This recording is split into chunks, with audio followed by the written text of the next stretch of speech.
BPSC TRE 2 में पूछे गए उर्दू के कुछ अहम सवालात को आज हम हल करेंगे, जिसमें पैसेज के सवालात भी होंगे, ग्रामर और लिटरेचर के भी सवालात शामिल होंगे। पैसेज को हमें ध्यान से पढ़ना है क्योंकि हमें पैसेज से लिटरेचर के कुछ इम्पोर्टेंट पॉइंट मिलेंगे जो कि आपके इम्तिहान में पूछे जा सकते हैं। जैसे यहाँ पे ब्रिज नारायण चकबस्त के बारे में आपको काफ़ी जानकारी मिलेगी। आपसे ये सवाल पूछा जा सकता है कि चकबस्त का पूरा नाम क्या था, तो ब्रिज नारायण चकबस्त था। कहाँ पे पैदा हुए? फैजाबाद में। कब? 1882 में। आबाई वतन लखनऊ था। यहीं आकर तालीम और तरबियत हासिल की। 1908 ईस्वी में एलएलबी पास करने के बाद वकालत शुरू कर दी।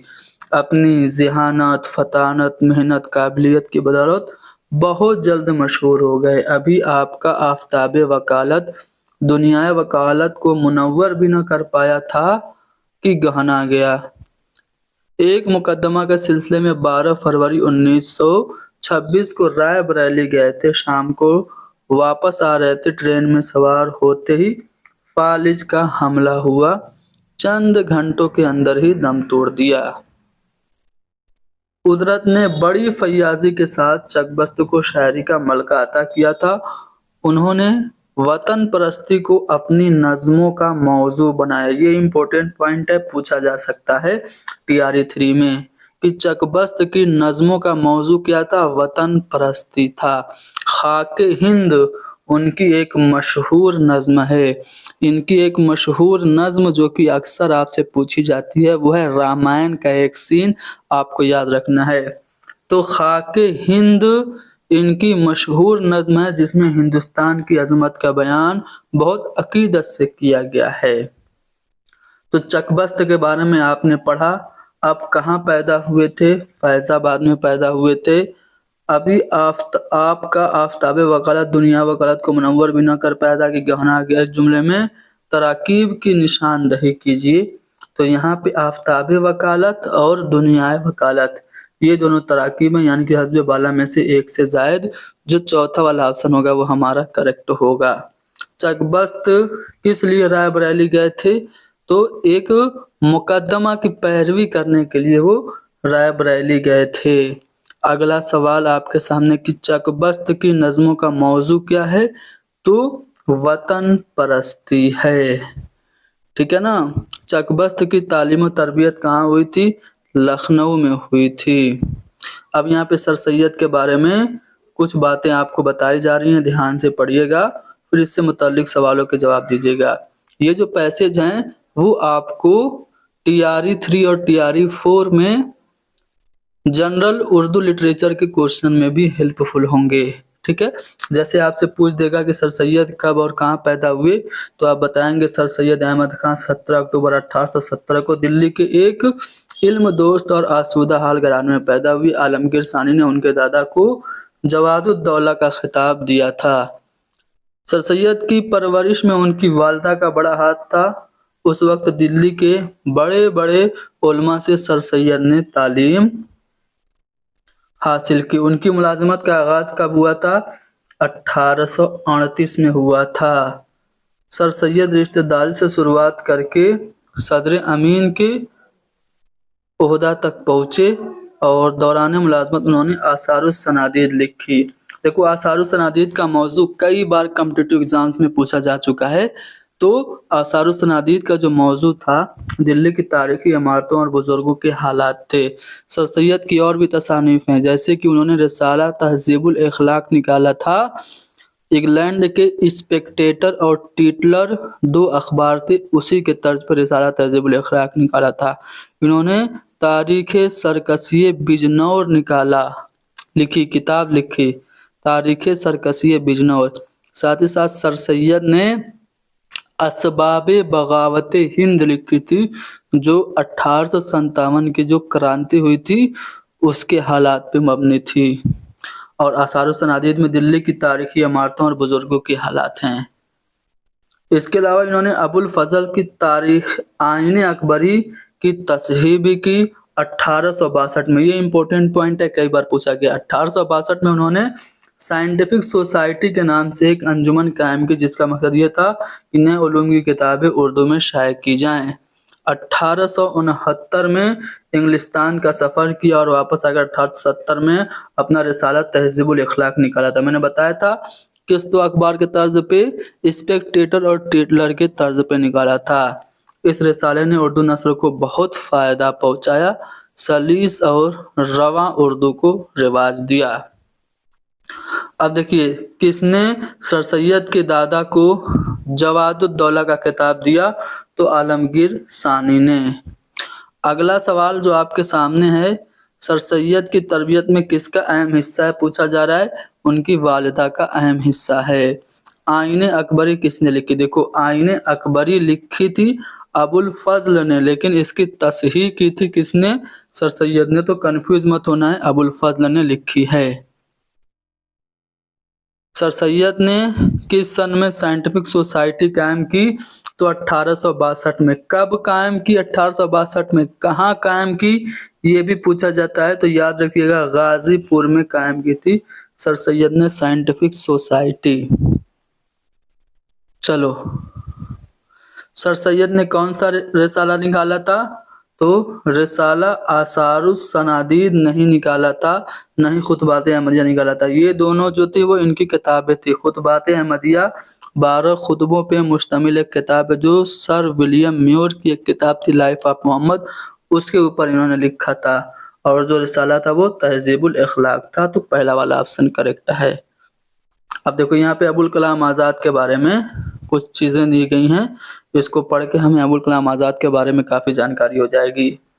अबुल कलाम आज़ाद की विलादत 1888 में मक्का मुअज़्ज़मा में हुई। कई बार पूछा है कि अबुल कलाम कहाँ पैदा हुए, तो मक्का मुअज़्ज़मा में। उनका नाम अहमद, तारीखी नाम फिरोज़ बख्त, लक़ब अबुल कलाम और तखल्लुस आज़ाद था। वह तहरीक आज़ादी के पुरजोश, साहिब तर्ज, बेबाक सहाफ़ी, बेमिसाल खतीब और दीदावर आलिम दीन थे। कम उम्री से सियासत व सहाफ़त की तरफ तवज्जो इनकी हो गई थी।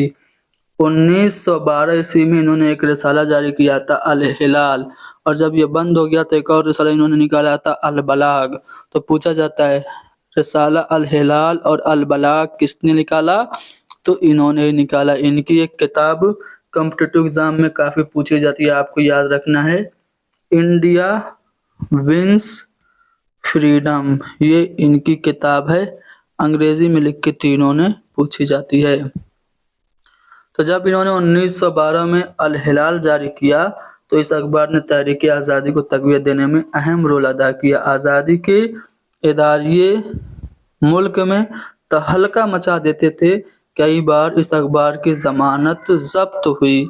अल हिलाल बंद हुआ तो अल बलाग जारी किया। मौलाना तज़किरा नाम से अपनी ख़ानदानी हालात लिखे, यानी कि इनके जो इनकी जो ऑटोबायोग्राफी है, या फिर आप इसे कह लीजिए खुद नवीस, तो वो तज़किरा है।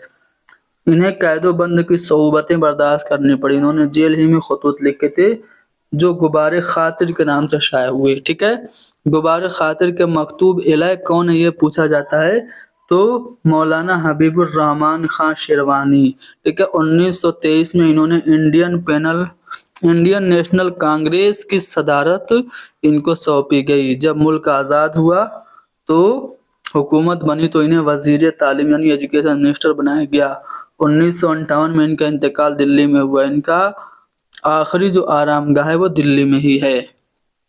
चलो, अबुल कलाम का तारीखी नाम क्या है, तो फिरोज बख्त है। अगला सवाल कि जर्नलिस्ट के लिए उर्दू में कौन सी इस्तिलाह इस्तेमाल होती है, तो सहाफ़ी इस्तिलाह इस्तेमाल होती है जर्नलिस्ट के लिए। अल हिलाल क्या है, तो अल हिलाल ये रिसाला है, खतूत का मजमुआ भी नहीं है, तर्जुमा भी नहीं है, मज़ामीन भी नहीं, यानी कि आगे वाला में से कोई नहीं। जो ई वाला ऑप्शन होगा वो हमारा करेक्ट होगा। हबीबुर रहमान खान शेरवानी के नाम जो खतूत लिखे थे वो किस नाम से शाये हुए, तो गुबारे खातिर के नाम से। मालिक राम ने सबसे पहले इसको तरतीब देकर शाये कराया था, गुबारे खातिर। किस सन में मौलाना आज़ाद इंडियन नेशनल कांग्रेस के सदर बने थे? तो 1923 में। आप देखेंगे तो यहाँ पे साफ साफ लिखा हुआ है कि 1923 ईस्वी में इंडियन नेशनल कांग्रेस की सदारत इनको सौंपी गई थी। अगले सवाल में आपसे ऊंट के बारे में कुछ चीजें बताई गई हैं, ठीक है। तो ये लिटरेचर से रिलेटेड पैसेज नहीं है, तो इसको हम स्किप करते हुए आगे बढ़ते हैं, ठीक है। ये देखो एनसीईआरटी से ये पैसेज उठाया गया है, अगर आप चाहें तो इसको भी पढ़ सकते हैं। चलो मैं पढ़ देता हूँ। यूं तो हिंदुस्तान में बहुत सी अजीम और हसीन फन तामीर के नमूने मौजूद है, लेकिन ताजमहल की इमारत सबसे दिलकश और बेमिसाल है। इसे सन्नाई और हुस्न के एतबार से दुनिया की अजीम इमारतों में शुमार किया जाता है। इसमें फारसी, तुर्की, हिंदुस्तानी और इस्लामी तर्ज के अज्जा का हसीन इम्तिजाज है। 1983 में यूनेस्को ने इसे आलमी सकाफत वर्षे में शुमार किया है। इसे हिंदुस्तान के इस्लामी फन का अमली और नायाब नमूना भी कहा गया है। शहंशाह शाहजहां ने अपनी ज़ौजा मलका मुमताज महल की याद को ताज़ा रखने के लिए इसका मकबरा दरिया जमुना के साहिल पे बनाया। उस्ताद अहमद लाहौरी, ये इम्पोर्टेंट पॉइंट याद रखिएगा, ताजमहल किसने बनाया? जो मजदूर का हेड था वो कौन था, या फिर आर्किटेक्ट जिसे आप आज के दौर में कह सकते हैं वो कौन था? तो उस्ताद अहमद लाहौरी। उस्ताद अहमद लाहौरी को आमतौर पर इसका मेहमान ख्याल किया जाता है। इसकी तामीर में 4.5 करोड़ रुपए सर्फ हुए। तमाम इमारत संगमरमर की है। मकबरे के अंदर और बाहरी पिच्चीकारी की सूरत में कुरान मजीद की आयात नक्शा है। इसे 2007 ईस्वी में दौर जदीद के 7 अजायबात में शामिल किया गया, यानी कि अजायबात जमा है अजूबा की। चलो देखो यहाँ पे जो सवाल है कि किस सन में यूनेस्को ने ताजमहल को आलमी सकाफती वर्षे में शामिल किया? तो 1983 में।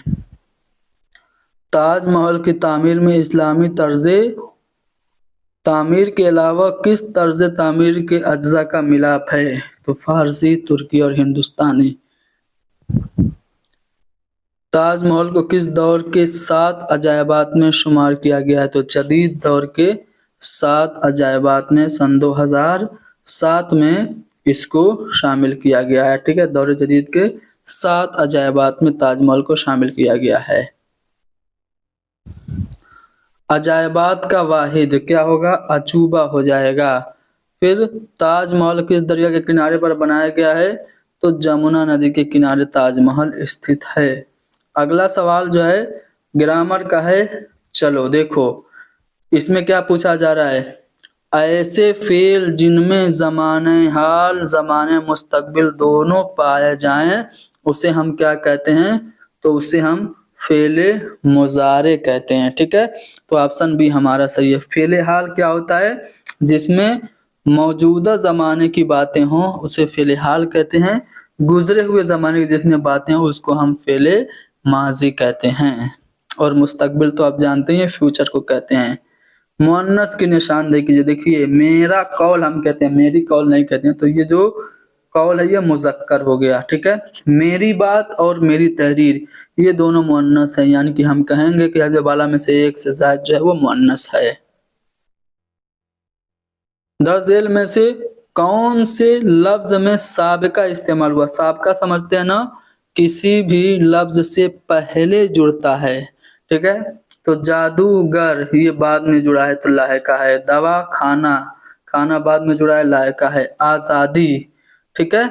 तो इसमें अगर आप लोग देखेंगे तो कोई ऐसा लफ्ज नहीं है जिसमें साबिका जुड़ा हो, यानी कि हज़फ वाला में से कोई नहीं। ऑप्शन ई हमारा करेक्ट होगा। अगला सवाल कि वो नाम जो किसी खूबी या बड़ाई की वजह से पड़ जाए उसे हम क्या कहते हैं? तो सचिन बहुत अच्छा खेलता है जिसकी वजह से उसका नाम पड़ गया है मास्टर ब्लास्टर। तो ये उसका क्या है? लक़ब है। नज़ीर अकबराबादी आवाम से मुताल्लिक चीज़ें अपनी शायरी में लिखते थे, इसलिए उनको अवामी शायर कहा गया। तो अवामी शायर नज़ीर का लक़ब है। तो किसी खूबी या बड़ाई की वजह से जो नाम पड़ जाता है उसे हम लक़ब कहते हैं। इसमें आम क्या होता है, जिसको हम कॉमन नाउन कहते हैं, यानी कि इसमें नकरा कहते हैं, जो किसी खास चीज का नाम ना हो वो इसमें आम होता है। तखल्लुस क्या होता है, कलमी नाम होता है जो शायर अपनी शायरी में मक्ता वाले शेर में इस्तेमाल करता है, जैसे मीर इन नीम बाज आंखों में सारी मस्ती शराब की सी है, इसमें आपका मक्ता इस्तेमाल हुआ है। और मीर जो है वो तखल्लुस है।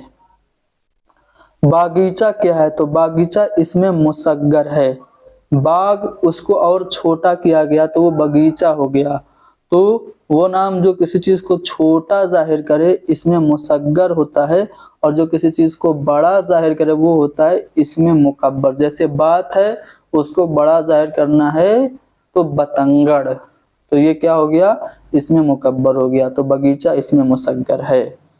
क्वेश्चन नंबर 102, दर्ज दिल में से उस अल्फाज की निशानदेही कीजिए जो बाज मानों में मुज़क्कर और बाज मानों में मुअन्नस होते हैं। तो देखो आब, अर्ज और मगरिब ये तीनों ऐसे अल्फाज हैं जो कभी कभी मुज़क्कर तो कभी कभी मुअन्नस के तौर पर इस्तेमाल होते हैं। इसके अलावा आपका तकरार हो गया, सांस हो गया या सांस हो गई, फिक्र हो गई, फातिहा हो गया, इमला हो गया, ये सभी ऐसे अल्फाज हैं जो बाज़ जगह मुज़क्कर और बाज़ जगह मुअन्नस के तौर पर इस्तेमाल होते हैं। तो आब, अर्ज, मगरिब, फातिहा, इमला, फिक्र, सांस ये मुज़क्कर और मुअन्नस दोनों के तौर पर इस्तेमाल होते हैं, यानी कि हस्ब बाला में से एक से ज्यादा हमारा ई वाला ऑप्शन करेक्ट होगा। इब्तिदा की जिद, न इब्तिदा की खबर है न इंतहा मालूम, ये आपको बताना है किसकी खुद नविस्त है, बताएंगे शारिब रुदौलवी की है। तो इब्तिदा की जिद हो जाएगी इंतहा। ठीक है, चलो आगे बढ़ते हैं। पारसिन का मुज़क्कर क्या होगा, तो पारसी हो जाएगा, यानी कि पहला वाला ऑप्शन करेक्ट है। चलो सोनार का मुअन्नस, सोनारिन भी इस्तेमाल होता है, सोनारनी भी इस्तेमाल होता है, सोनारी भी, यानी कि हस्ब बाला में से एक से जायद, जो डी वाला ऑप्शन होगा वो हमारा सही होगा। बीपीएससी ने भी इसी को सही माना है। जमाने के लिहाज से फेल की तीन किस्में हैं, फेले हाल, फेले माजी और फेले मुस्तकबिल। ठीक है ना। अगला सवाल क्वेश्चन नंबर 107, यहाँ पे कुछ सेंटेंस हैं, जल्दी जल्दी पढ़, इस तरह लिख, सबक सुना। तो ये जो तीनों सेंटेंस मैंने बोला इसमें क्या है, ऑर्डर है। जल्दी जल्दी पढ़, इस तरह उठ, सबक सुना। तो जब ऑर्डर होता है तो उसको हम कहते हैं फेले अम्र। ठीक है, फेले नहीं किसी काम के लिए जब मना करते हैं, मत लिखो, तो ये फेले नहीं हो गया। लेकिन जल्दी जल्दी पढ़, लाइक कर, शेयर कर, ये सब फेले अम्र हैं। ठीक है, चलो अगला सवाल है क्वेश्चन नंबर 108, हम आए, इसमें कौन सा सेगा है। तो देखो हम जो ये जमा है और ये मुतकल्लिम है और ये हाजिर भी है। तो जमा मुतकल्लिम हाजिर कहीं पे दिख रहा है ऑप्शन में, नहीं। जमा मुज़क्कर गायब है तो ये नहीं होगा। वाहिद मुतकल्लिम, अगर मैं आया रहता तो वाहिद मुतकल्लिम हो जाता। ठीक है, जमा मुअन्नस गायब तो है ही नहीं, गलत हो गया। तो हम आए में ये जमा मुतकल्लिम है। ठीक है, जमा मुतकल्लिम ऑप्शन में नहीं है तो हम हस्ब बाला में से कोई नहीं को सिलेक्ट करके आगे बढ़ेंगे। डीग मारना के क्या माने, शेकी बगारना है, इतराना भी होता है। तो हस्ब बाला में से एक से ज्यादा, इसका ऑप्शन डी जो होगा वो करेक्ट हो जाएगा। कौन सी सनत इस्तेमाल की गई है, मैं शेर पढ़ रहा हूँ। सब कहाँ कुछ लालो गुल में नुमाया हो गई, खाक में क्या सूरतें होंगी कि पिन्हा हो गई। इसमें सनत हुस्न तालील है। अब आप लोगों के मन में ये सवाल आ रहा होगा कि हुस्न तालील क्या होता है।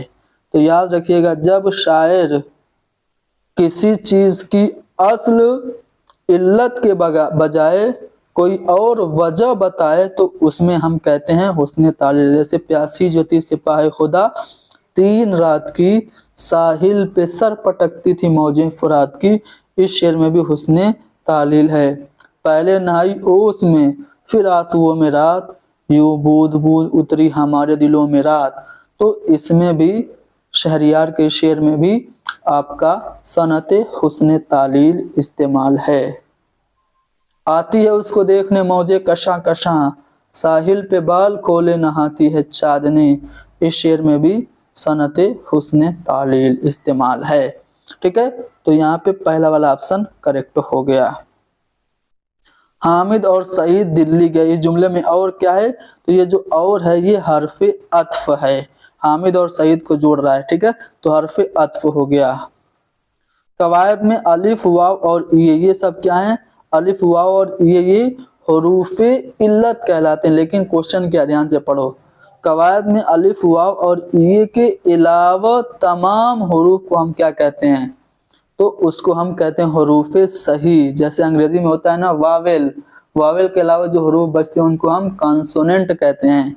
तो उर्दू के वावेल 3 हैं। ठीक है, इसको हर्फ इल्लत हम कहते हैं, अलिफ वाव और या। ठीक है, तो उसके बाद जो जितने अलिफ बे ते से जीम है, जितने भी अल्फाज हैं बाकी के, वो सब हरूफे सही हैं। गजल के सबसे बेहतर शेर को हम क्या कहते हैं, बैतुल गजल भी कहते हैं, शाहे बैत भी कहते हैं। तो हस्ब बाला में से एक से ज्यादा यहाँ पे सही जवाब होगा। अच्छा, जो आपका गजल का पहला शेर होता है उसे हम क्या कहते हैं, मतला कहते हैं। गजल का अगर दूसरा शेर भी हम काफिया और हम रदीफ होता है तो उसे हम क्या कहते हैं, हुस्न मतला कहते हैं। और गजल जिसमें शायर अपना तखल्लुस इस्तेमाल करता है उसको हम क्या कहते हैं, मकता कहते हैं। ठीक है ना। गजल की खुसूसियात में क्या है, इजाज़ो इख्तिसार है। गजल उर्दू शायरी की आबरू, ये किसका कौल है, रशीद अहमद सिद्दीकी का। गजल की गर्दन बेतकल्लुफी से उड़ा देनी चाहिए, कौल किसका, किसका है, अजमतुल्लाह खां का है। गजल नीम वहशी सिनफ़े सुखन है, ये किसका कौल है, बताइए। तो ये कौल है कलीमुद्दीन अहमद का। गजल चावल पर कुलवल्ला लिखने का आर्ट है, ये किसका कौल है, आले अहमद सुरूर का। तो गजल से मुतल्लिक कोई भी सवाल आएगा गलत मत करिएगा। क्वेश्चन नंबर 114, 114 में ख्वाब और खुश में ये जो वाव इस्तेमाल हुई है इसको हम क्या कहते हैं, इसको हम वाव मादूला कहते हैं। जैसे ख्वाहिश, ख्वाहिश, इसको हम ख्वाहिश ऐसे लिखा होता है लेकिन इसको हम ख्वाहिश पढ़ते हैं, आमतौर से ये हज़फ हो जाती है, तो इसको हम वाव मादूला कहते हैं। इस्तिलाह में, इस्तिलाह शेर में काफिये के बाद लफ्ज या अल्फाज जो तकरार होते हैं, बार बार रिपीट होते हैं, उनको हम क्या कहते हैं, तो उसको हम कहते हैं रदीफ, यानी कि सी वाला ऑप्शन हमारा करेक्ट हो गया। यह भी न पूछा सयाद ने कौन रहा, कौन रहा होगा, कौन रहा, कौन रहा होगा। ठीक है, तो यहाँ पे आप देखेंगे एक लफ्ज रहा है और एक रिहा है, यानी कि ऐसे दो लफ्ज जो सूरत या तलफ़ुज़ के एतबार से तो एक जैसे लेकिन मानी अलग अलग हो, तो उसको हम सनत तजनीस कहते हैं। तो इस शेर में सनत तजनीस इस्तेमाल हुई है। सनत इश्तिकाक क्या होता है, तो जब एक ही मज़दर से बने कई अल्फाज शेर में इस्तेमाल होते हैं तो उसको सनत इश्तिकाक बोलते हैं। जैसे असले शहूद शाहिद व मशहूद एक है रहा हूँ फिर मुशाहिदा है किस हिसाब में। गालिब के शेर में शहूद शाहिद मशहूद मुशाहिदा एक ही मज़दर से बने कई अल्फाज इस्तेमाल हुए, इसलिए इसमें सनत इश्तिकाक है।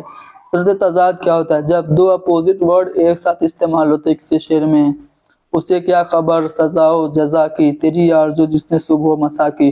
तो सज़ा और जज़ा दो अपोजिट हैं, सुबह और मसा दो अपोजिट अल्फाज हैं, इसलिए इसमें सनत तज़ाद हो गया।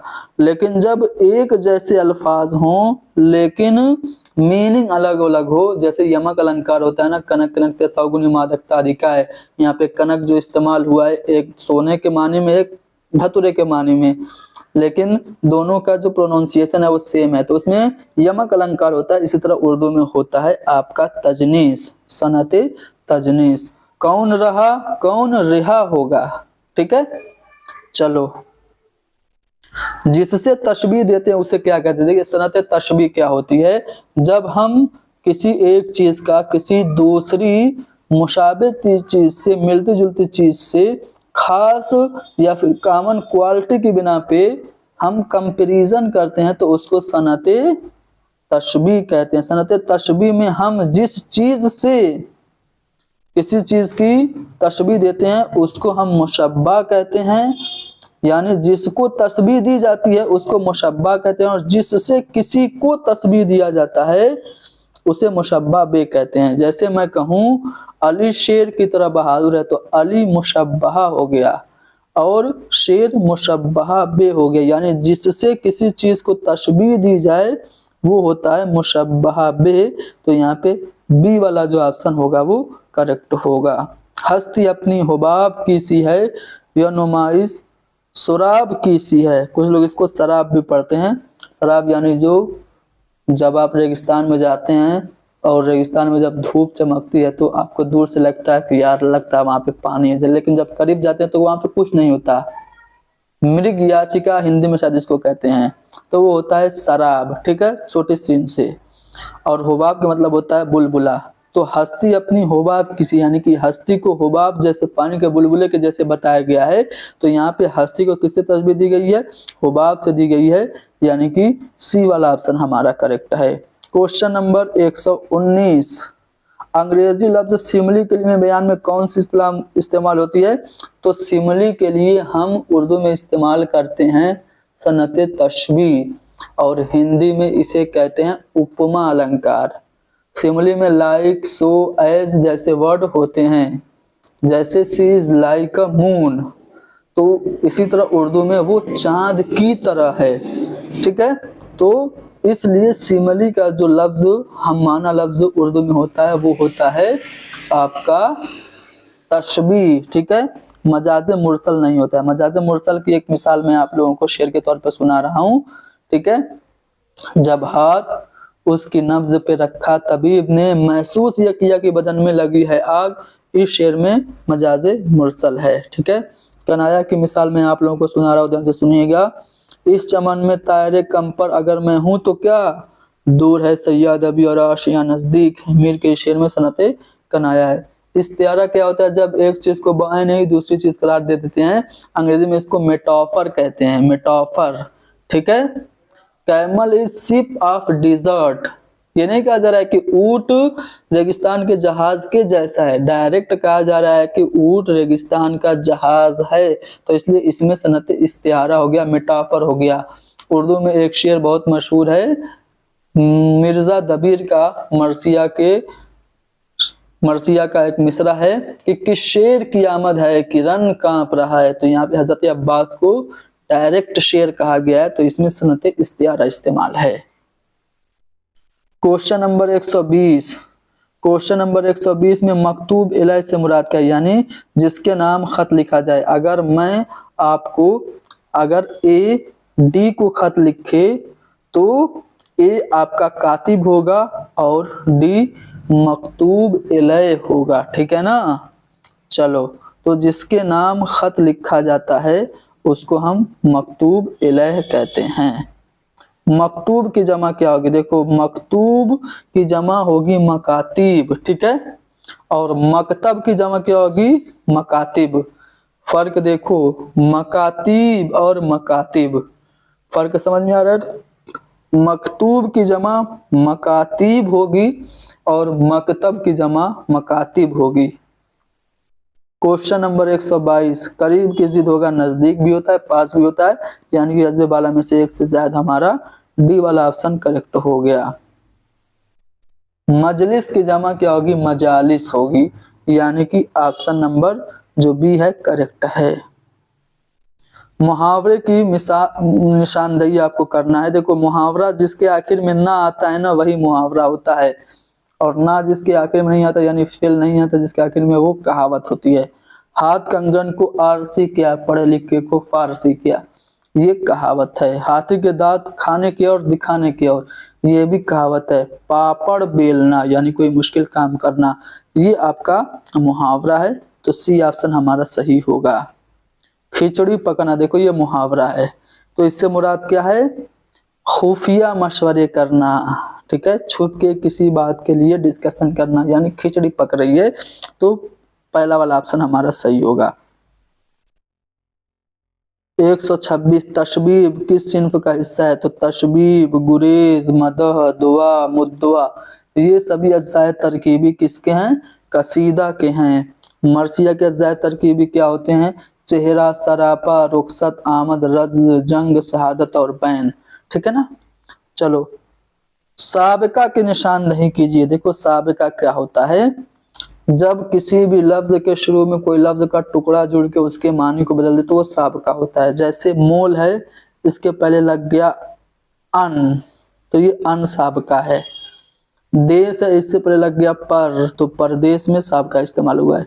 बू है, उससे पहले खुश आ गया, या फिर अगर बद आ जाता तब भी वो साबिका की मिसाल होती। तो आपने देखा कि इनमें से तीनों में साबिके इस्तेमाल हुए हैं, यानी कि हज़फ बाला में से एक से जायद जो चौथा वाला ऑप्शन होगा हमारा जवाब होगा। ऐसी नज्म जिसका हर बंद 3 मिसरों पे मुश्तमिल हो उसको हम क्या कहते हैं, तो उसको हम मुसल्लस कहते हैं। अगर 4 मिसरे हो गए तो उसको हम क्या कहेंगे, मुरब्बा कहेंगे। और ऐसी सिन्फ जिसके हर बंद में 4 मिसरे हों तो उसको हम कहते हैं रुबाई। ठीक है, रुबाई से मुताल्लिक अभी एक सवाल आएगा। चलो ऐसा इसमें जो औजार या हथियार का नाम हो, जैसे चाकू, छुरी, आरी, तो उसको हम इसमें आला कहते हैं। इसमें आला कहीं पे भी नहीं है ऑप्शन में, यानी कि इनमें से कोई नहीं, जो ऑप्शन नंबर ई है हमारा सही जवाब होगा। हरूफ शमसी, ऐसे हरूफ जिससे पहले हम अलिफ लाम लगाएं तो वो साइलेंट हो जाएं। ठीक है, अलिफ लाम साइलेंट हो जाए तो उसको हम हरूफ शमसी कहते हैं। ठीक है ना। जैसे अशम्स, हम इसको अल शम्स नहीं पढ़ेंगे, अशम्स पढ़ेंगे, तो ये शीन हरफे शमसी है। तो कितने होते हैं उर्दू में, 14 होते हैं, और हरूफ कमरी भी उर्दू में 14 ही होते हैं। हरूफ कमरी से पहले अलिफ लाम जो होता है वो साइलेंट नहीं होता है, हज़फ नहीं होता है। माजी बईद यानी बहुत दूर का जो पास्ट टेंस है वो कौन सा है, अहमद आया था। ठीक है, अहमद आई है तो माजी करीब है, अहमद आया था यानी देर हो गया आए हुए, यानी माजी बईद है, अहमद आया था। क्वेश्चन नंबर 132, मुतज़ाद जुमले की निशानदेही कीजिए। चलो चारों जुमले, तीनों जुमलों को पढ़ो। पहला है कि तिजारत में फायदा भी है नुकसान भी है, तो फायदा और नुकसान दो अपोजिट वर्ड हो गए, मुतज़ाद जुमला है। मेहमानों के आने से खुशी होती है, जाने से गम, ये भी मुतज़ाद जुमला है। ज्यादा सोने से सेहत मुतासिर होती है, तो 2 ऑप्शन हमारे सही हो गए। तो हज़फ बाला में से एक से ज्यादा हमारा जो डी वाला ऑप्शन होगा करेक्ट होगा। ऊँट रऊट तेरी कौन सी कल सीधी, तो इसमें जो कौन है ये ज़मीर इस्तिफ़हामिया है। ज़मीर इस्तिफ़हाम में सवाल होता है, कौन, क्यों, क्या, ये सब होता है, तो वो ज़मीर इस्तिफ़हामिया होती है। ब्लैंक वर्स किसको कहते हैं, तो नज़्म मुअर्रा को, नज़्म मुअर्रा को ब्लैंक वर्स कहते हैं। नज़्म मुअर्रा ऑप्शन में है नहीं, है ना, तो यहाँ पे हज़फ बाला में से कोई नहीं, ऑप्शन ई हमारा करेक्ट होगा। रुबाई के बारे में कौन सा जुमला सही, देखो रुबा से बना है रुबाई, जिसके माने हैं 4 4 के, तो सही बात है। रुबाई का जो वजन होता है वो 24 होता है, यानी कि रुबाई के लिए एक बार और 24 वजन मुख्तस है, यानी 24 मखसूस औजान में रुबाई कही जाती है। ये बात भी सही है। रुबाई के चारों मिसरे में काफिया लाया जा सकता है, आप ला सकते हैं। ठीक है, वैसे तो तीसरे मिसरे में काफिया नहीं रहता, लेकिन अगर आप चाहें तो चारों मिसरे में काफिया ला सकते हैं, इसमें कोई खराबी नहीं है। तो ये बात भी सही हो गई, यानी कि हज़फ वाला में से एक से ज्यादा जो चौथा वाला ऑप्शन होगा वो हमारा सही जवाब होगा। उर्दू की पहली मसनवी, देखो यहाँ पे मसनवी से सवाल आ गया है, तो मैं चाहता हूँ कि उर्दू की कुछ अहम मसनवियाँ आप लोगों को बता दूं। देखो उर्दू की जो पहली मसनवी है वो फ़खरुद्दीन निज़ामी की मसनवी है, कदम राव पदम राव। ठीक है, कदम राव पदम राव उर्दू की पहली मसनवी है। और कुतुब मुश्तरी जो है मुल्ला वजी की मसनवी है, ये गोलकुंडा की पहली मसनवी इसको माना जाता है। ठीक है, ये जो फूल बन है ये इब्ने निशाती की मसनवी है। फूल बन में इब्ने निशाती की मसनवी है, एक इश्किया मसनवी है। ठीक है ना। उर्दू की जो सबसे मकबूल और मशहूर मसनवी मानी जाती है वो मसनवी सेहरुल बयान को माना जाता है। किसकी है, तो मीर हसन की है मसनवी सेहरुल बयान। ठीक है, अफजल झंझानवी की मसनवी है विकट कहानी, जो 12 मासा है। ठीक है, 12 मासा हिंदी की एक सिन्फ होती है जिसमें हिंदू औरत अपने शौहर का गम मनाती है, और उसके जुदाई में 12 महीने में अलग अलग तरीके से गाना गा के उसको याद करती है, तो उसको बारहमासा कहते हैं। विकट कहानी बारहमासा है। उसके बाद पंडित दयाशंकर नसीम की मसनवी गुलजार नसीम, ठीक है। मिर्जा शौक की मसनवी का नाम है जहर इश्क। मीर की मसनवी का नाम है दरियाए इश्क। तो ये सब मसनवियां आप लोग याद रखिएगा, पूछी जा सकती हैं। चलो, मोहम्मद हुसैन आजाद ने किसे उर्दू शायरी का बाबा आदम कहा है? तो वली दक्कनी को उर्दू शायरी का बाबा आदम मोहम्मद हुसैन आजाद ने कहा। इनको उर्दू शायरी का चौसर भी कहा जाता है। इनके बारे में मीर तकी मीर ने कहा कि ये शैतान से भी ज्यादा मशहूर थे। 1700 ईस्वी में ये दिल्ली आए थे और इनका दीवान 1719 में दिल्ली आया था। जब इनका दीवान दिल्ली आया तो दिल्ली के जो शायर थे ज्यादातर फारसी में शायरी कर रहे थे, वो देख के चौंक गए, अरे इतने अच्छे अशार रेख्ता में भी, गिरी पड़ी जबान में भी कहे जा सकते हैं। तो जब इनका दीवान दिल्ली में आया तो बाकायदा दिल्ली में लोगों ने उर्दू को सीरियस लेना शुरू किया। जब ये दिल्ली आए थे तो इनकी मुलाकात सादुल्लाह गुलशन से हुई थी, वली दक्कनी के, ठीक है। पूछा जाता है किससे मुलाकात हुई थी। वली का दीवान पहली मर्तबा कहाँ से शाये हुआ? पूछा जाता है लंदन से। चलो अगला सवाल देखते हैं, क्वेश्चन नंबर 138। क्वेश्चन नंबर 138 में उर्दू की इब्तिदा से मुताल्लिक सवाल है। तो मैं चाहता हूं कि उर्दू की इब्तिदा से मुताल्लिक जितने भी नजरियात हैं बारी बारी से मैं आप लोगों को बता दूं। सबसे पहले मोहम्मद हुसैन आजाद का नजरिया सबसे ज्यादा मोहम्मद हुसैन आजाद का नजरिया सबसे ज्यादा मशहूर है, सबसे ज्यादा अहमियत का हामिल तो मसूद हुसैन खां का नजरिया है। मसूद हुसैन खां का नजरिया यह है कि दिल्ली और गिरदो नवाह में उर्दू पैदा हुई, जबकि मोहम्मद हुसैन आजाद का नजरिया यह है कि उर्दू ब्रज भाषा से निकली, ठीक है। और भी बहुत सारे नजरियात हैं, तो मैं चाहता हूं कि उसको बारी बारी आप ध्यान से सुनिए। महमूद शिरानी ने एक किताब लिखी थी पंजाब में उर्दू, जिसमें उन्होंने ये बताया कि उर्दू की दागवेल पंजाब के इलाके में पड़ी। डॉक्टर सुहेल बुखारी उर्दू की जाए पैदाइश को उड़ीसा करार देते हैं। शौकत सब्जवारी ने दोआबे गंगो जमन और हरियाणा को उर्दू का मस्कन करार दिया है। और सैयद सुलेमान नदवी ने कहा है कि उर्दू जो है वो उसका आगाज सिंध में हुआ। नसरुद्दीन हाशमी के मुताबिक उर्दू दक्कन में पैदा हुई। डॉक्टर ज्ञानचंद जैन ने खड़ी बोली को उर्दू की असल करार दिया है। तो पंजाब से उर्दू पंजाब से निकली, ये नजरिया किसका? अभी मैंने बताया था मसूद हुसैन खां का नहीं है, बल्कि ये नहीं एहतसाम हुसैन का, नहीं ज्ञानचंद जैन का, बल्कि किसका है? महमूद शिरानी का। तो महमूद शिरानी ऑप्शन में नहीं है, तो सभी ऑप्शन हमारे गलत है, यानी कि अजब वाला में से कोई नहीं। जो ऑप्शन ई होगा करेक्ट होगा। बागे दरा किसका शेरी मजमूआ है? तो बागे दरा, बाले जिब्रील, ज़र्ब कलीम और अरमगाने हिजाज, ये 4 शेरी मजमूए अल्लामा इकबाल के हैं। बागे दरा 1924 में शाये हुआ था। उर्दू में सबसे पहले किसने नावल लिखा? यानी उर्दू के पहले नावल निगार अगर आपसे पूछे तो आपका जवाब क्या होगा? तो उर्दू के पहले नावल निगार हैं डिप्टी नजीर अहमद। इन्होंने मिरतुल उरूस नाम से नावल लिखा, उर्दू का वो पहला नावल माना जाता है। इसके अलावा इन्होंने तौबतुन नसूब, बनातुन नास, रोयाए सादिका, फसाने मुब्तला जैसे अहम नावल लिखे। इंडियन पेनल कोड का भी इन्होंने उर्दू में तर्जुमा किया। यादगार गालिब क्या है? तो यादगार गालिब न मज़ामीन का मजमुआ है, न ही शेरी मजमुआ, न ही खुतूत का मजमुआ है, बल्कि ये क्या है? सवाने हयात है मिर्जा गालिब की। किसने लिखी थी? अल्ताफ हुसैन हाली ने लिखी थी। ड्रामा अनारकली में सलीम के दोस्त का क्या नाम है? देखो, सलीम का जो दोस्त होता है उसका नाम बख्तियार होता है, ठीक है। ड्रामा अनारकली की जो हीरोइन है अनारकली, उसका असली नाम क्या है ये पूछा जाता है, तो याद रखिएगा नादिरा है, ठीक है। अनारकली की बहन का नाम क्या है ये भी पूछा जा सकता है, तो याद रखिएगा सुरैया है, ठीक है ना।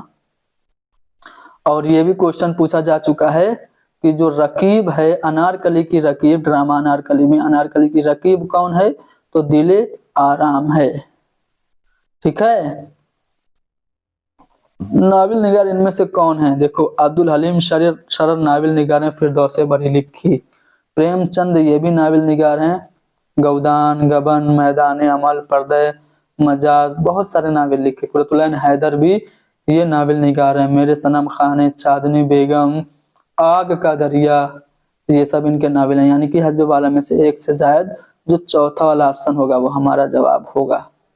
क्वेश्चन नंबर 100 44 मौलाना अल्ताफ हुसैन हानी ने किसकी फरमाइश पे मुसद्दस मद्दु जज़र इस्लाम, जिसको हम मुसद्दस हाली भी कहते हैं, लिखी? तो ये सर सैयद अहमद खान की फरमाइश पे लिखी। सर सैयद को इस पे नाज भी था, वो अक्सर कहा करते थे कि मैशर में अगर मुझसे खुदा पूछे कि तुम क्या लाए हो तो मैं कहूँगा मुसद्दस लिखवाइए हाली से। किस उर्दू शायर को खुदाए सुखन कहा जाता है? तो खुदाए सुखन, ना खुदाए सुखन, रेख्ता गोयान हिंद का उस्ताद आजम, कुनूती शायर, फितना बेरोजगार, ये सभी अलकाब हैं। शायर बेदिमाग, ये सभी अलकाब हैं मीर तकी मीर के। ठीक है। सैयद सुलेमान नदवी ने उर्दू जबान के आगाज का सरा किसके सर बांधा? अभी मैंने उर्दू जबान के आगाज और इर्तिका से मुताल्लिक सभी नजरियात बताए थे। तो मैंने बताया था कि सैयद सुलेमान नदवी ने कहा कि चूंकि मुसलमान सबसे पहले सिंध में आए, इसलिए करीने कियास यही है कि उर्दू जिसे आज हम कहते हैं उसका हवाला सरवादिया सिंध में तैयार हुआ होगा। यानी कि सैयद सुलेमान नदवी ने यह बताया कि उर्दू सिंध में पैदा हुई। गौदान क्या है? तो गौदान, गबन, असरार माविद, पर्दा मजाज, ये सभी नाविल हैं मुंशी प्रेमचंद की। तो गौदान नाविल है, कितने अबवाब हैं? 36 अबवाब हैं, 1936 में लिखी गई। 1936 में लिखी गई कि 1836 में लिखी गई? बताओ गौदान कब लिखी गई थी? 1836 की 1936? 1936 में लिखी गई थी। शेरुल बयान किसकी मसनवी? अभी मैंने बताया था मसनवी शेरुल बयान किसकी है, भूल गए? मैंने बताया था मीर हसन की है। मीर हसन की तो मसनवी ख्वाब ख्याल है। मीर तकी मीर की तो मसनवी का नाम है दरिया इश्क। पंडित हसन नसीम की मसनवी का नाम है गुलजार नसीम। शेरुल बयान इनमें से किसी की नहीं है, यानी कि मीर हसन की है। तो हस्ब वाला में से कोई नहीं, ई वाला ऑप्शन हमारा करेक्ट होगा। दर्ज इल्म में से किसका ताल्लुक तरक्की पसंद तहरीक से था? तो फैज अहमद फैज तरक्की पसंद तहरीक से वाबस्ता थे। मरसिया निगार की हैसियत से कौन मशहूर हैं? तो मीर अनीस, मिर्जा दबीर, ये दोनों मरसिया निगार की हैसियत से मशहूर हैं। सौदा ने भी मरसिया लिखा, मरसिया को मुसद्दस की हैसियत सौदा नहीं अता की। यानी कि हम कह सकते हैं कि हस्ब वाला में से एक से ज्यादा, जो हमारा डी वाला ऑप्शन होगा करेक्ट होगा। तो हमने जो बीपीएससी का टीआरई 2 की जो पेपर हुआ था, बीपीएससी 2 का जो पेपर हुआ था 9-10 का, यानी टीजीटी लेवल का, उसमें पूछे गए उर्दू के पैसेज के सवाल, ग्रामर के सवाल और लिटरेचर के सवालात किए। उम्मीद है कि ये सवालात आप लोगों के लिए फायदेमंद साबित होंगे। क्लास को लाइक कीजिए, शेयर कीजिए, हैदरी स्टडी पॉइंट को जरूर सब्सक्राइब कीजिए। Thank you very much.